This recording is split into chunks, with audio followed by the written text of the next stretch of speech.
ដើមឈើស្នេហ៍នេះហើយដែលអ្នកយល់ចិត្តខ្ញុំដឹងពីអារម្មណ៍ដែលខ្ញុំស្មងគេធ្លាប់បានសន្យា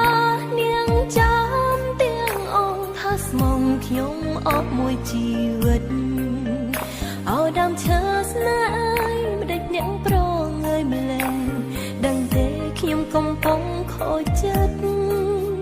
គេដឹងថាខ្ញុំយំក៏លែងអាណិតលែងគិតថាខ្ញុំធ្លាប់ស្មងគេ